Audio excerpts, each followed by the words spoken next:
조선 500년 역사에서 가장 냉혹한 왕, 그러나 가장 완벽한 나라를 만든 왕, 태종 이방원입니다. 그는 형제를 죽이고 왕이 됐습니다. 처남을 죽이고 권력을 지켰습니다. 공신도 외척도 모두 제거했습니다. 그런데 아이러니하게도 그가 만든 나라는 500년을 갔습니다. 오늘은 태종 이방원 건국 비와 숨겨진 10가지 이야기를 파헤쳐 드리겠습니다. 끝까지 보시면 조선 건국의 충격적인 진실을 모두 알게 되실 겁니다. 태종이 만든 제도와 업적을 낱낱이 공개해 드리겠습니다. 지금 바로 시작합니다. 첫 번째, 이방원 공신명단 제외입니다. 1392년 조선이 세워졌습니다. 개국 공신명단이 발표됐습니다. 그런데 이방원의 이름이 없었습니다.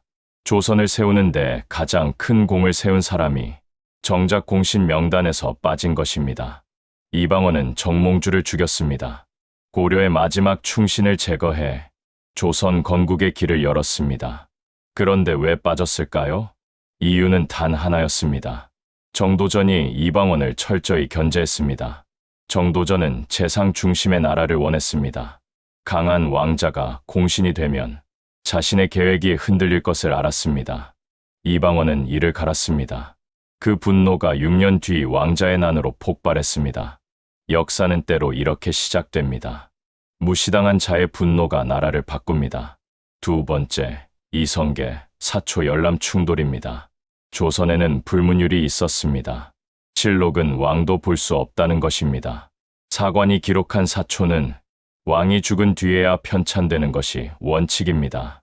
왕이 사초를 보면 사관이 눈치를 보게 되고 역사가 왜곡될 수 있기 때문입니다. 그런데 태조 이성계가 사초를 보겠다고 했습니다. 자신이 어떻게 기록됐는지 궁금했던 것입니다. 신하들은 당황했습니다. 누구도 왕에게 안 된다고 말하기 어려웠습니다. 그때 이방원이 나섰습니다. 단호하게 막았습니다. 역사는 왕도 볼 수 없습니다. 그것이 나라의 원칙입니다. 아버지와 아들의 또 다른 충돌이었습니다.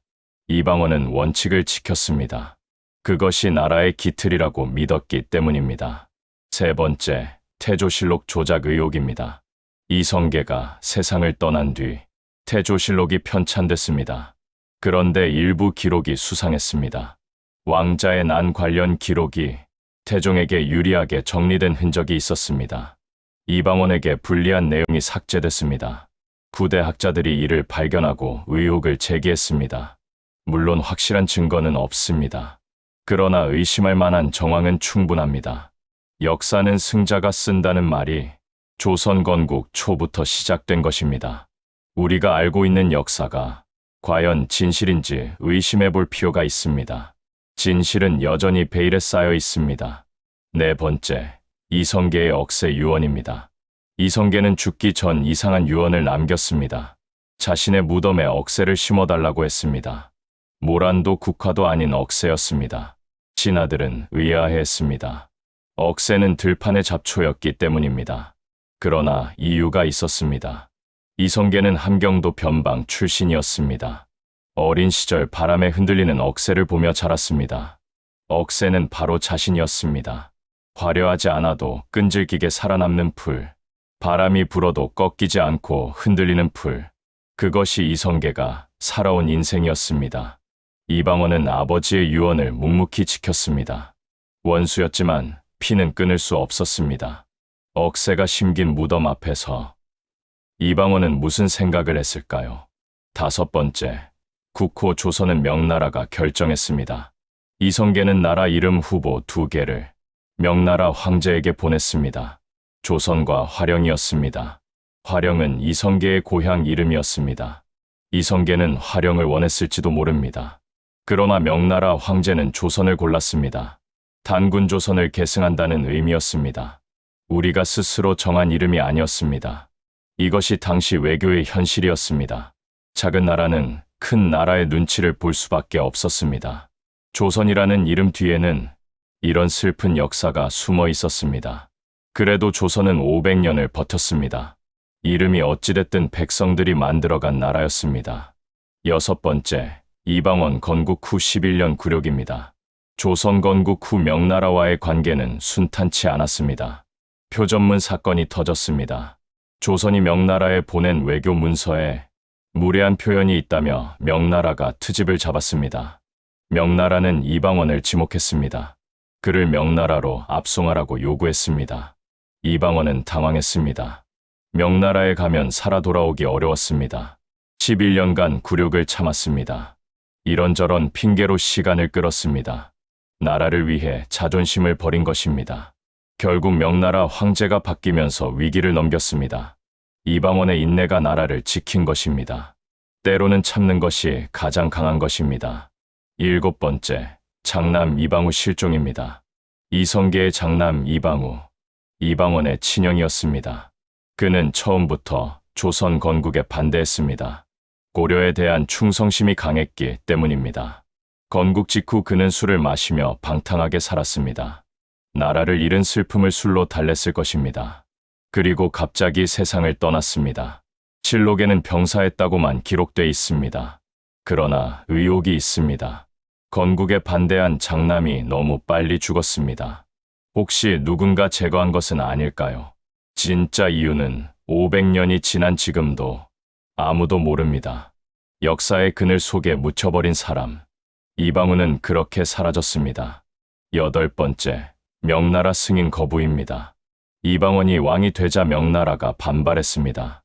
형제를 죽이고 왕이 된 자를 천자의 나라가 인정할 수 없다는 것이었습니다. 이방원은 포기하지 않았습니다. 사신을 10번 넘게 보냈습니다. 조공을 늘렸습니다. 말을 수천 마리 바쳤습니다. 처녀를 공녀로 보내기도 했습니다. 굴욕이었지만 참았습니다. 나라를 위해 무릎을 꿇을 줄 아는 왕이었습니다. 결국 명나라의 승인을 받아냈습니다. 강한 자만이 나라를 지키는 것이 아닙니다. 때로는 굽힐 줄 아는 자가 나라를 지킵니다. 9번째, 이성계의 무속 의존입니다. 이성계는 말년에 완전히 무너졌습니다. 아들들이 서로 죽이는 것을 보았습니다. 자신이 만든 나라에서 쫓겨났습니다. 함흥에서 한양으로 돌아왔지만 이미 모든 것을 잃은 뒤였습니다. 정신적으로 감당할 수 없었습니다. 무당을 불러 구판을 벌였습니다. 매일 기도를 드렸습니다. 신에게 매달렸습니다. 조선을 세운 영웅의 쓸쓸한 말년이었습니다. 한때 적장을 철퇴로 쓰러뜨리던 그 손이 이제 무당의 손을 잡고 있었습니다. 그렇다면 이방원은 왕이 된 뒤 과연 무엇을 했을까요? 피로 얻은 권력으로 어떤 나라를 만들었을까요? 조선을 500년 가게 만든 태종의 진짜 업적을 보겠습니다. 지금까지 태종 이방원의 건국 비화를 보셨습니다. 피로 권력을 잡은 남자. 그런데 그 피가 헛되지 않았습니다. 태종은 권력을 잡은 뒤 조선을 완전히 다른 나라로 만들었습니다. 오늘은 태종이 설계한 제도와 업적 10가지를 낱낱이 공개해드리겠습니다. 끝까지 보시면 왜 태종이 없었다면 세종대왕도 없었는지 알게 되실 겁니다. 지금 바로 시작합니다. 첫 번째, 사병 혁파입니다. 태종이 왕이 되고 가장 먼저 한 일입니다. 당시 조선의 공신들은 저마다 개인 군대를 거느리고 있었습니다. 왕자의 난 때 사병이 있었기에 이방원도 이길 수 있었습니다. 그런데 왕이 된 뒤 생각이 바뀌었습니다.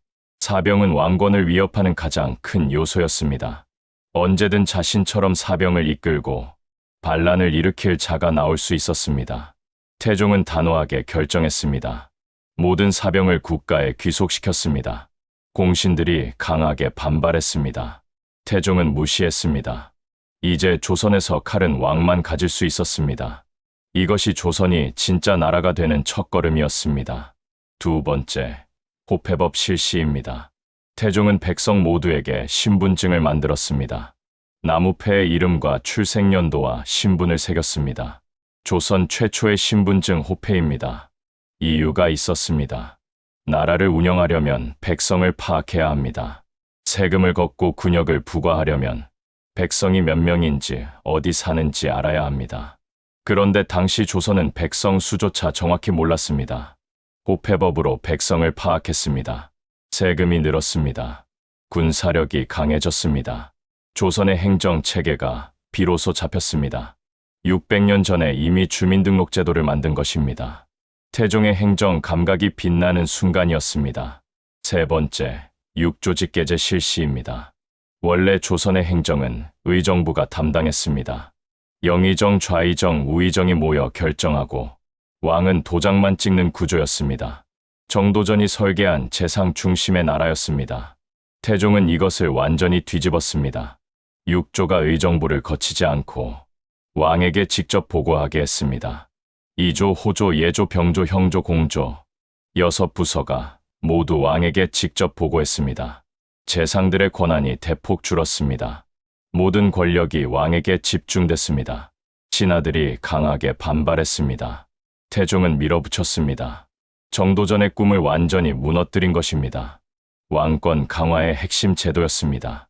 네 번째, 신문고 설치입니다. 태종은 대궐 문 앞에 커다란 북을 달았습니다. 억울한 백성이 직접 북을 치면 왕이 듣고 해결해 주겠다는 것이었습니다. 신문고입니다. 물론 현실은 달랐습니다. 일반 백성이 대궐 앞까지 가기는 쉽지 않았습니다. 절차도 복잡했습니다. 그래도 의미가 있었습니다. 왕이 백성의 억울함에 귀를 기울인다는 상징이었습니다. 경제를 죽이고 처남을 죽인 냉혹한 왕이었지만 백성을 위한 마음도 있었습니다. 태종은 그런 사람이었습니다. 냉혹함과 따뜻함이 공존하는 왕이었습니다. 다섯 번째, 동양 최초 세계 지도 제작입니다. 1402년 태종 시대에 만들어진 혼일강리 역대국도 지도, 동양에서 가장 오래된 세계 지도입니다. 놀라운 것은 그 내용입니다. 중국과 조선뿐 아니라 아라비아, 아프리카, 유럽까지 그려져 있었습니다. 아프리카 대륙의 형태가 놀랍도록 정확했습니다. 600년 전 조선이 이미 세계를 인식하고 있었습니다. 유럽에서 콜럼버스가 아메리카를 발견하기 90년 전의 일입니다. 태종은 나라 안에만 갇혀 있지 않았습니다. 넓은 세계를 보는 눈이 있었습니다. 이 지도는 지금 일본에 보관돼 있습니다. 임진왜란 때 빼앗긴 것입니다. 여섯 번째, 저화 발행 실패입니다. 태종은 지폐를 만들었습니다. 저화라는 종이돈이었습니다. 조선 최초의 화폐 개혁이었습니다. 태종은 자신 있었습니다. 종이돈이 유통되면 경제가 활성화될 것이라고 믿었습니다. 그러나 백성들은 쓰지 않았습니다. 종이 한 장이 무슨 돈이냐며 거부했습니다. 오랫동안 쌀과 배로 거래해온 백성들에게 종이돈은 믿음이 가지 않았습니다. 결국 저화는 실패했습니다. 태종도 실패를 인정했습니다. 600년 전에도 화폐 개혁은 어려웠습니다. 백성의 신뢰 없이는 어떤 정책도 성공할 수 없다는 뼈아픈 교훈을 남겼습니다. 일곱 번째, 왜구 토벌입니다. 고려 말부터 왜구는 조선의 골칫거리였습니다. 바다에서 나타나 약탈하고 사라졌습니다. 백성들이 바닷가에서 살 수 없을 정도였습니다. 태종은 근본적인 해결책을 택했습니다. 방어만으로는 안 된다고 생각했습니다. 군선을 대거 건조했습니다. 이종무 장군을 앞세워 대마도를 직접 쳤습니다. 왜구의 본거지를 공격한 것입니다. 대마도 도주가 항복했습니다. 조선 수군이 바다를 장악했습니다. 왜구의 기세가 꺾였습니다. 백성들이 안심하고 바닷가에서 살 수 있게 됐습니다. 태종의 가장 빛나는 업적 중 하나입니다. 여덟 번째, 명나라와 관계 정상화입니다. 앞에서 말씀드린 11년 구력 기억하시죠? 태종은 포기하지 않았습니다. 끊임없이 사신을 보냈습니다. 조공을 성실히 바쳤습니다. 명나라 황제의 환심을 샀습니다. 결국 명나라와 안정적인 우호 관계를 만들었습니다. 외교가 안정되자 나라 안이 평화로워졌습니다. 국경의 전쟁 걱정이 사라졌습니다. 백성들이 마음 놓고 농사를 짓고 살 수 있었습니다. 태종의 외교력이 조선의 평화를 만든 것입니다. 강한 척만 하는 것이 외교가 아닙니다. 진리를 챙기는 것이 진짜 외교입니다. 아홉 번째, 세종장인 시몬 사사입니다. 태종은 세종에게 왕위를 물려준 뒤에도 군사권을 4년간 직접 쥐고 있었습니다. 아들이 자리를 잡을 때까지 지켜보려 했습니다. 그런데 세종의 장인 시몬이 문제였습니다. 세종이 즉위하자 시몬의 세력이 커졌습니다. 태종은 참을 수 없었습니다. 외척이 권력을 잡으면 나라가 흔들립니다. 자신이 처남들을 죽인 이유와 같았습니다. 태종은 시몬을 제거했습니다. 세종은 통곡했습니다. 장인을 살려달라고 매달렸습니다. 태종은 냉정했습니다. 이것이 아들을 위한 마지막 선물이었습니다. 잔인하지만 냉철한 아버지의 사랑이었습니다. 1418년 태종은 세종에게 왕위를 넘겼습니다. 스스로 물러난 것입니다. 세종의 나이 겨우 22살이었습니다. 태종은 4년을 더 살며 뒤를 봐줬습니다. 군사권을 쥐고 세종이 자리를 잡을 때까지 그늘에서 지켰습니다. 1422년 태종이 세상을 떠났습니다. 56세였습니다. 태종 이방원, 피로 시작해 법으로 완성한 남자. 경제를 죽이고 처남을 죽이고 공신을 죽였습니다. 그러나 그가 만든 제도가 조선 500년을 지탱했습니다. 사병혁파, 호패법 6조직 깨제 신문고. 이 기반 위에서 세종이 한글을 만들고 조선의 황금기를 열었습니다. 태종이 없었다면 세종도 없었습니다. 조선 500년의 진짜 설계자, 태종 이방원이었습니다. 소리통 타임캡슐이었습니다. 오늘 영상이 도움이 되셨다면 구독과 좋아요 부탁드립니다. 다음 영상에서 또 만나요.